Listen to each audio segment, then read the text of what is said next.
Listen, something serious just happened in the silver market, and if you're holding silver right now, or if you've been watching it, or if you're even thinking about getting in, you need to understand what's actually going on. Silver just fell from about $121 last week to roughly $81, $82 as markets opened Monday morning. That's over 30% gone in days. And here's the part most people are missing. The real trigger wasn't panic. It wasn't headlines. It wasn't some sudden change in the fundamental story. It was mechanical. Over the weekend, the CME Group quietly raised silver margin requirements by about 36%. And when global markets reopened, forced selling kicked in immediately. Both the futures data and overnight liquidity conditions are already confirming this. Stay with me because I'm going to show you how to recognize this pattern before it traps you again. And if you're watching this right now, you're ahead of 90% of the people who are going to wake up tomorrow confused about what just happened. Before I explain what caused this specific move, let me teach you something most people don't understand about leverage markets. When you trade futures, you're not paying full price for the asset. You're putting up collateral. That collateral requirement can change overnight. Think of it like this. Imagine you bought a house with a mortgage, and suddenly your bank calls you Monday morning and says, hey, we just decided your down payment needs to be 36% bigger. Not next month, not next week. Right now. Today. If you can't come up with that difference immediately, you don't get a warning letter. You don't get time to figure it out. You get forced out. They sell your house. And here's the thing. You don't sell because you want to. You don't sell because you think the house is suddenly worthless. You sell because you have to. That's why these moves feel violent, fast, and completely irrational. They're not emotional, they're mechanical. And once you see that, you stop being confused by days like today. Now think about what that means in a leveraged market. Futures traders aren't holding silver in their hands. They're holding contracts that control silver, and they're doing it with borrowed capital. When the rules change overnight, when the collateral requirement jumps, everyone who's leveraged suddenly needs more cash just to hold the exact same position they had on Friday. Some of them have that cash, most of them don't. So what happens? They're forced to exit. And when thousands of traders are forced to exit at the same time, in thin overnight markets, prices don't decline gently. They collapse. This is the leverage unwind. And if this is making sense so far, drop a comment below and let me know where you're watching from, because understanding this concept is going to save you a lot of pain in the future. So what does that tell us? It tells us that massive price moves in leverage markets don't always need bad news. They don't need bearish fundamentals. They just need a rule change that forces selling. And once you understand that, you start looking at these crashes differently. You stop asking what's wrong with silver, you start asking who's getting forced out. Now here's what's actually happening under the hood. Let me break down the sequence for you because this matters for what comes next. The primary driver here was the margin hike itself. A roughly 36% increase means every single leveraged silver trader instantly needed more capital just to hold the same position they went to bed with on Friday night. When Asian markets opened Sunday evening, some traders couldn't meet those margin calls, so their positions were liquidated automatically, not by choice. Automatically. That selling pushed prices lower, which then triggered more margin stress for traders who were still hanging on, which forced more selling. That's the cascade. That's the domino effect. And once it starts, it feeds on itself. Now let me give you the cause and effect chain in plain terms. Margin requirement goes up. Traders need more cash. Some can't get it fast enough. Brokers liquidate their positions. Selling hits the market. Price drops. Other traders who were fine 5 minutes ago are now underwater because the price moved against them. Their margin gets tested. More liquidations. More selling. Price drops further. And this keeps going until either the price falls far enough that new buyers step in, or until everyone who was going to get liquidated has already been liquidated. That's how these things work. It's not mysterious, it's just brutal. Here's what made this particular move even more violent. Sunday night markets are thin. Liquidity is low. There aren't a lot of buyers standing by, ready to absorb selling pressure. So when that forced selling hit, prices moved faster than they would have during normal trading hours. Slippage increased. Stop losses got hit. And each wave of stops getting hit triggered another round of selling. Then Europe opened, saw the damage that had already been done overnight, and volatility expanded again. Traders woke up, saw silver down 20, 30%, and some of them panicked. Some of them hit the sell button even though they weren't forced to, and that added fuel to the fire. But here's the part that should make you nervous. Once these cascades start, the early bounces are usually traps. They feel like relief. You see silver bounce from $71 back up to $82, and you think, okay, it's over. We found the bottom. But that's often just a pause. That's the market catching its breath while it looks for the next weak link, the next group of traders who are barely holding on. Because here's the thing.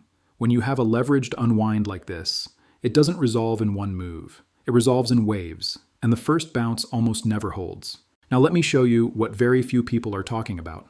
The secondary confirmation here came from the liquidity conditions themselves. Sunday night trading is already light.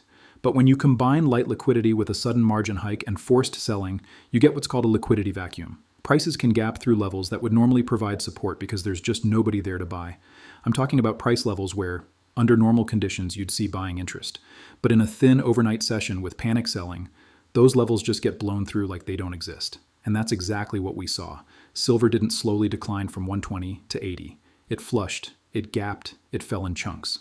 And here's why both of these things together, the margin hike and the liquidity conditions, create the outcome we're seeing. The margin hike provides the initial force. It's the shove that starts the avalanche. But the thin liquidity is what allows the avalanche to accelerate. If this had happened during peak US trading hours, with deep liquidity and lots of buyers ready to step in, you might have seen a 10 or 15% drop. But because it happened overnight, in thin conditions, you saw 30-40% at the lows. The mechanics converged in the worst possible way for anyone who was long and leveraged. This is the exact same playbook we've seen before, and I want to show you the historical pattern here because it matters.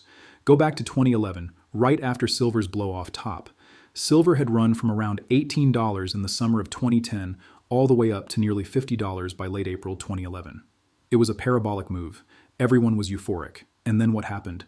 The CME raised margin requirements, not once, multiple times, and silver collapsed. It fell from nearly $50 down to the low 30s in a matter of days.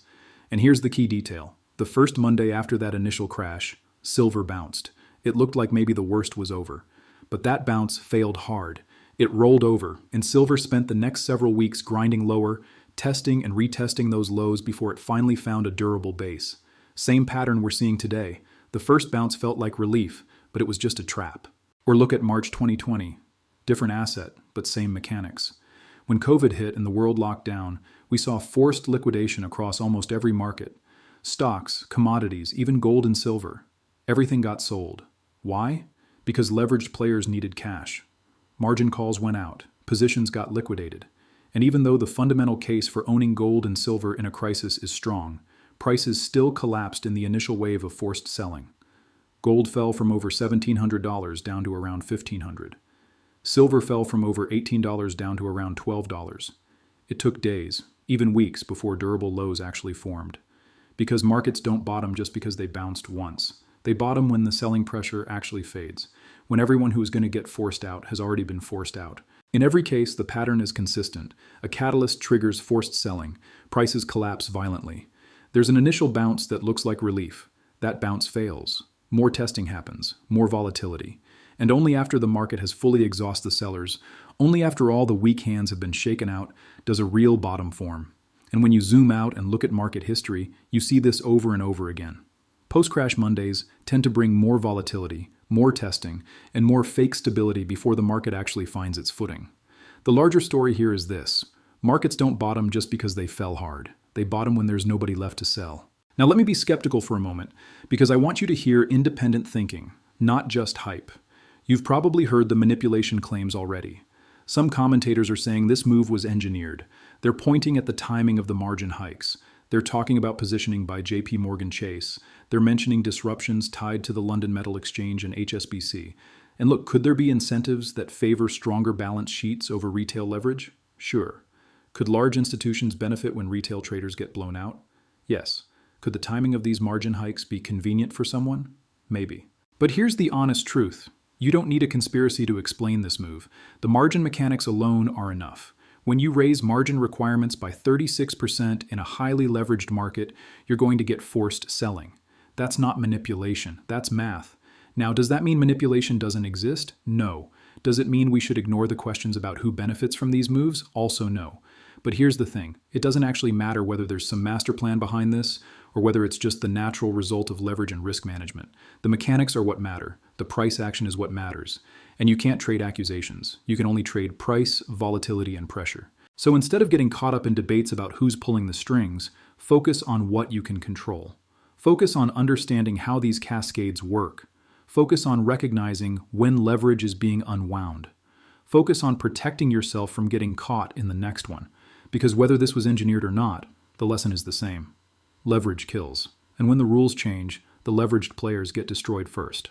There are probably three types of people watching this right now, and I want to speak to each of you directly. If you're long-term bullish on silver, I get it. You believe the fundamental case. You think fiat currencies are being debased. You think central banks are going to keep printing. You think silver's undervalued relative to gold and relative to its industrial uses. And you're looking at this drop from 120 down to 80, and you're thinking, this is my opportunity. I can buy more at a discount. And maybe you're right. Maybe in 6 months or a year, you'll look back at $80 silver and think, I'm glad I bought there. But here's what I need you to hear. Your job right now isn't to catch the bottom. Your job is to survive the volatility and wait for confirmation that the selling is actually done. Because if you buy at 80 and it goes to 70 and then to 60, you're going to feel terrible even if you're eventually right. So be patient. Let the market prove it's finished unwinding. Let the volatility settle. You're not late. You're early to understanding the structure. If you're a short-term trader, you're probably feeling whipsawed right now. You might have been long, thinking silver's breaking out. Then it collapsed and you got stopped out. Or maybe you tried to buy the dip at 90, thinking it couldn't go lower, and it did. Or maybe you're sitting on the sidelines paralyzed, not sure whether to jump in or stay out. My advice to you is simple. Respect the volatility.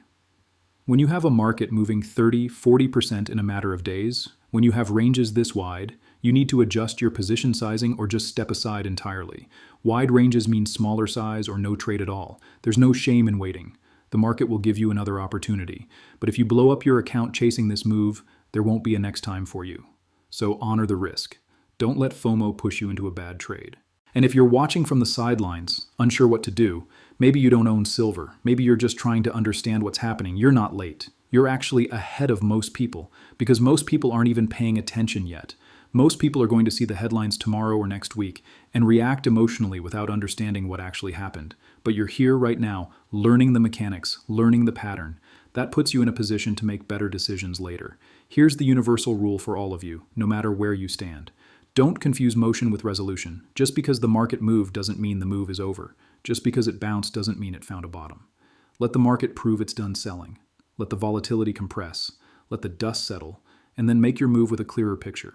So here's what I want you to answer in the comments. Where are you in this? Are you long-term bullish and waiting to add? Are you short-term trading and feeling the whipsaw? Or are you on the sidelines watching and learning? Let me know, because I read every single comment, and I want to understand where this community is positioned right now. Here's where I stand. I'm not panicking, and I'm not buying blindly either. I'm watching three things very closely. First, I'm watching whether silver can hold the $80 to $82 area without aggressive selling into the US close. If it can consolidate there, if it can build some kind of base without another flush lower, that would be the first sign that maybe the forced selling is starting to exhaust itself. But if we see another wave of selling into the close, if it breaks below 80 and starts testing the mid-70s, that tells me there's more pain to come. Second, I'm watching for a potential deeper washout into the $70 to $75 zone. And more importantly, I'm watching how price reacts if it gets there. Does it bounce immediately and violently, suggesting strong buying interest? Or does it just sit there, grinding sideways, unable to rally? Because the character of the bounce matters. A strong bounce from oversold levels can signal that sellers are exhausted. A weak bounce, or no bounce at all, suggests there's still more distribution to work through. Third, I'm monitoring volatility itself. If volatility stays elevated over the next few days, if we keep seeing these huge intraday swings, that tells me the process isn't finished. It tells me there are still forced sellers in the market. There are still weak hands getting shaken out. But when volatility starts to compress, when the daily ranges start to narrow, when price starts to stabilize, that's when you know the unwind is closer to being complete. That's when you can start thinking about positioning for the next move. Based on my analysis, this move was structural, mechanical, and leverage-driven. It was not a sudden rejection of silver's long-term fundamentals.